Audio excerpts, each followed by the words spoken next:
My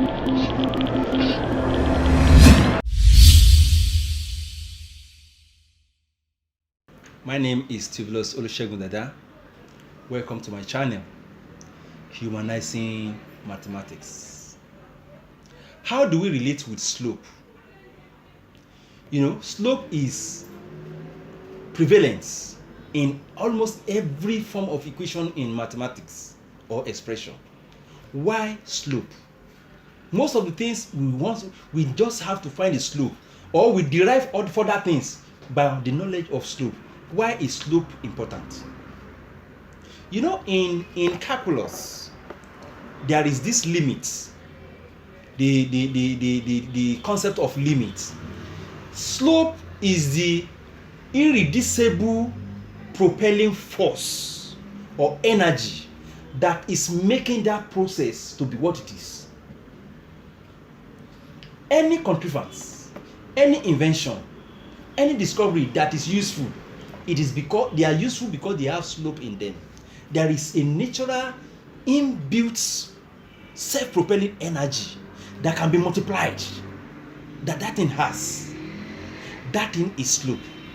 Virtually all prototypes in nature, each has its imputed, measured, and delimitedly varying self-propelling energy that is roughly strict characteristics of that named process.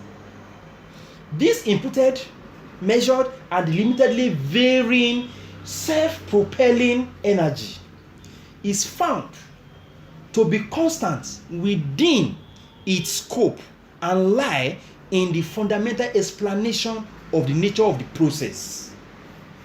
So every process that we discover in nature that we are able to adapt to something that is advantageous to human use, then that thing possesses what we call slope. Because its slope is just like the blood, is the life of any equation or any expression that is useful for man. In fact, the expanding of slope and its more sophisticated applications is getting greater boosts in science and technology than ever. In the areas of machine learning and analytics, we are having a feverish takehold that is a feverish application of this thing of machine learning that is holding the whole world together and that.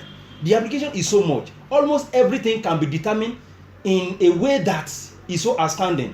In fact, do you know that if you click 2 pages or 3 pages that are similar to each other, the next time the thing will even suggest to you that click this page, because it will take it because or it has studied the way you clicked 3 pages before.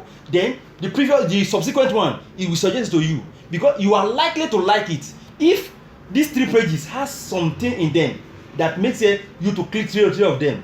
Then the subsequent one you will click is likely to be related to it. So without your knowledge, that thing will just suggest it to you.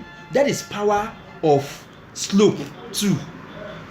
So slope is one of the things that is making discovery to be possible. It's one of the things that is making invention to be usable.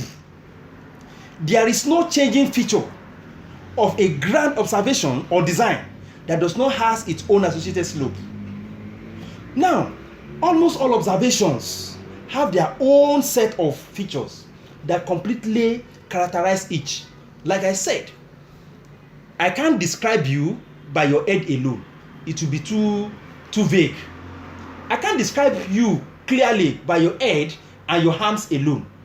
If I describe you with your head, with your arms, with your chest, with your leg, everything put together, I will come close to describing you than using your head alone.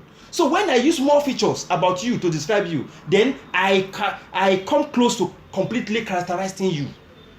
So when all objects are pieces together and we want to consider them as one, describe them as one, then we come to this, examine them as one. Then we have come to a point where we can have expanded view of that object, which we call linear algebra. Linear algebra, alias matrix, is a way of completely characterizing an object. And you find that we make use of slope so much in it, and that is why slope is very, very important. Number one, it is important because it is it that gives the life the explanation of that process. Thank you very much.